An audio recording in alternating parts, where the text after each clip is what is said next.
Kita akan terus bersama dengan tetamu kita menerusi panggilan video Encik Wan Muhammad Daniel Wan Omar, Curator Galeri Numismatik, Museum dan Galeri Seni Bank Negara Malaysia untuk memperincikan tentang mata wang Malaysia. Assalamualaikum. Waalaikumsalam. Okey, selamat pagi Cik Wan Muhammad Daniel. Okey, pagi Daniel boleh Cik Daniel? Panggil Daniel saja. Okey Daniel. Okey Cik Daniel. Ramai di antara kita macam nak tahu juga. Kita tahu guna duit je. Kan kita belanjakan duit je, tapi tak tahu pula di sebalik duit itu, duit wang dan juga duit shilling itu, bagaimana untuk kita nak membuat pemilihan berdasarkan wang shilling dan juga wang kertas itu, Cik Daniel? Okey. Jadi Bank Negara Malaysia merupakan sebuah institusi yang diberikan kuasa untuk mengeluarkan mata wang di Malaysia ni. So memang kita ni sebagai sebuah pengeluar tunggal mata wang di Malaysia. Jadi pemilihan imej pada wang kertas dan duit shilling tadi ianya adalah berdasarkan kepada tema untuk setiap siri duit shilling dan wang kertas tersebut. Sebagai contoh, tema dan siri bagi keluaran wang kertas, wang kertas kita ada 4 siri yang telah dikeluarkan daripada siri pertama sampai siri keempat. So untuk siri pertama ianya bercorak geometrik. Tema dia corak geometrik. Pengeluaran wang kertas menggunakan corak geometri ini adalah selaras dengan rekaan wang kertas negara-negara pada ketika itulah.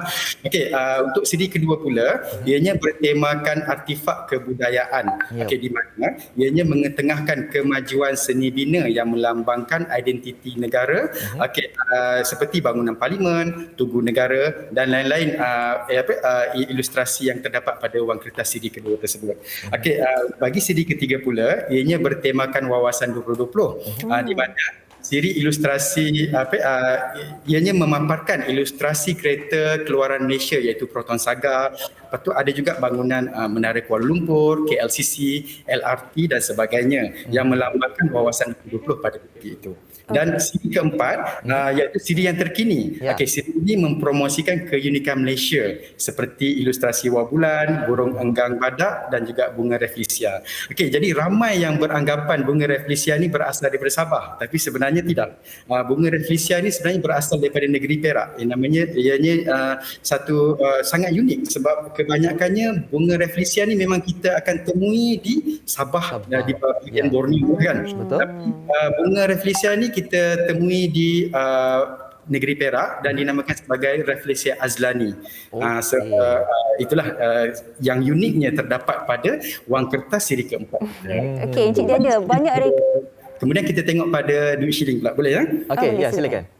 Untuk duit shilling, dia berbeza dengan wang kertas kita di mana duit shilling kita keluarkan dalam 3 siri sahaja. Untuk siri yang pertama, ianya bertemakan bangunan parlimen yang melambangkan kepercayaan rakyat kepada sistem demokrasi. Kita memang sedia maklumlah negara kita mengamalkan sistem demokrasi kan. Jadi kita boleh lihat dengan jelas imej bangunan parlimen yang terdapat pada siri pertama duit shilling tersebut. Kemudian bila kita beralih kepada siri kedua, ianya bertemakan artifak kebudayaan Malaysia di mana ia mengetengahkan artifak kebudayaan Malaysia seperti rebana ubi, gasing, congkak, tepak sirih, wang bulan dan keris semenanjung. Kalau keris semenanjung tu kita boleh lihat pada duit shilling RM1. Dulu kita ada duit shilling RM1 sekeping tu kan. Yang emas tu kan. Pada imej tu ada keris semenanjung kat situ. Sebab keris di banyak jenis, tapi kita pilih keris semenanjung yang melambangkan Malaysia kat situ lah. Jadi kemudian kita beralih kepada siri ketiga pula. Untuk siri ketiga, tema dia sama dengan siri keempat wang kertas Malaysia iaitu keunikan Malaysia. Dia punya maksud dia punya tema samalah kat situ. Baik.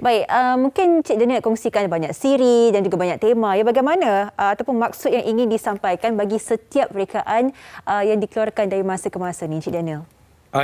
Jadi maksud setiap siri yang telah dikeluarkan tu dia ada maksud wang kertas pada wang kertas dan duit shilling tu memang ada maksud-maksud yang tersirat lah. Mari kita fokus kepada siri terkini wang kertas dan duit shilling iaitu siri keempat wang kertas dan siri ketiga duit shilling. Siri ini diilhamkan daripada identiti dan keunikan Malaysia yang tersendiri, iaitu yang sangat kaya dan sangat indah lah kita punya identiti Malaysia ni. Okey, tema ini memaparkan ekspresi tradisional yang berilhamkan seni dan kraftangan tradisional, keajaiban alam semula jadi, flora dan fauna, serta ianya menunjukkan macam mana keadaan ekonomi dan tradisi negara kita. Okey, nak tahu jugalah kenapa agaknya duit ini rekaan dahulu dan juga sekarang ini berbeza. Yalah, kita tahu bahawa kena ikut peredaran zaman kan. Dan nak tahu juga siapa sebenarnya individu yang mencipta corak okey, dan juga rekaan pada sesebuah nilai mata wang itu sendiri. Okey. So kalau kita telitikan balik, setiap siri itu memang rekaan dia memang akan ada perbezaan daripada siri pertama, siri kedua sampailah siri keempat. Okay, pertama sekali memang ianya adalah berdasarkan kepada tema yang telah diluluskan ataupun yang telah dipersetujui lah. Okey. Tapi apa yang paling penting adalah perbezaan dari segi ciri-ciri keselamatan pada wang kertas dan duit shilling, di mana Bank Negara Malaysia sentiasa mempertingkatkan ciri-ciri keselamatan apabila mengeluarkan siri baharu mata wang. Okey, kalau kita lihat pada siri pertama, wang kertas. So, ciri keselamatan ni adalah berbeza. Sebagai contoh, kita tengok watermark ataupun bahagian tera air dalam bahasa Melayu kita sebut. Untuk siri pertama, ianya memaparkan watermark kepala harimau. Manakala siri kedua sehingga siri keempat, watermark tersebut telah digantikan dengan imej yang di-Pertuan Agong yang pertama. Okey, sama juga dengan ciri-ciri keselamatan yang lain. Sebagai contoh, untuk siri yang pertama tadi, dia punya ciri keselamatan adalah lebih kurang, sangat kurang jika dibandingkan dengan siri keempat mata wang kita. Di mana sekali kita lihat pada duit RM100 kita ada lebih kurang 10 ciri-ciri keselamatan yang ada dalam mata wang tersebut. Antaranya kita panggil micro lettering, di mana kalau kita lihat dengan menggunakan kanta, kita akan nampak tulisan halus di bawah tu BNM dengan denominasi dia. Okey, seterusnya kita tengok pula pada contoh beberapa ciri keselamatan pada duit shilling pula yang telah dipertingkatkan. Okey, kalau ciri keselamatan duit shilling pada untuk siri pertama dan siri kedua, ianya adalah gerigi yang terdapat pada sisi duit shilling tersebut.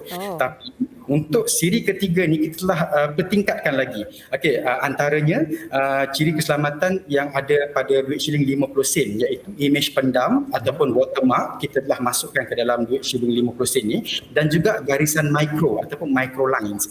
Okey, untuk melihat watermark tadi, kita kena sendingkan duit shilling tersebut. Bila kita sendingkan, kita akan nampak imej perkataan 50. So bila kita sendingkan. Okey, micro line tadi kita boleh lihat dengan jelas jugalah di atas permukaan duit shilling tersebut. Okey, kemudian untuk duit 5 sen dan 10 sen, okey, duit 5 sen dan 10 sen ni kita tukar dia punya material ataupun bahan untuk bahan utama untuk pembuatan duit shilling ini. Di mana sebelum ni kita gunakan bahan lain, copper nickel. Okey, dan kemudian untuk siri keempat ini kita gunakan stainless steel, di mana ianya mempunyai sifat magnetik. Jadi kalau kita gunakan magnet, memang duit shilling itu akan melekat. Betul. Tapi kalau cakap pasal ciri keselamatan ni, Cik Daniel, macam saya sendiri, saya tak tengok duit sen-sen, saya tengok duit RM50 je kan. Sendiri sikit kan. Betul. Bila kita tengok kita masih ada masa ya? Ya. Kita secara ringkas saja. Okey, kita nak tanyakan sebenarnya lah daripada segi sudut pandang dia berkenaan dengan shilling dan sebagainya. Apakah maksud yang tersirat yang di antaranya saya sebagai kanak-kanak dulu, saya akan sangat tertarik tahu dengan bentuk, bila sentuh kan. Jadi mungkin maksud tersirat yang termaktub dalam satu shilling tu apa yang sebenarnya ingin disampaikan kepada semua? Okey, dalam menentukan rekaan dan corak yang sesuai untuk wang kertas dan duit shilling Malaysia, kita nak tengok tadi maksud tersirat tadi kan. Okey, kita lihat pada siri ketiga lah duit shilling Malaysia, yang memaparkan dia punya tema dia keunikan Malaysia. Itu kita tengok pada motif seni kraftangan dan tradisional dan keindahan flora dan fauna negara yang menampilkan corak suluh kacang, bunga meluk, motif anyaman orang asli dan besta sigar.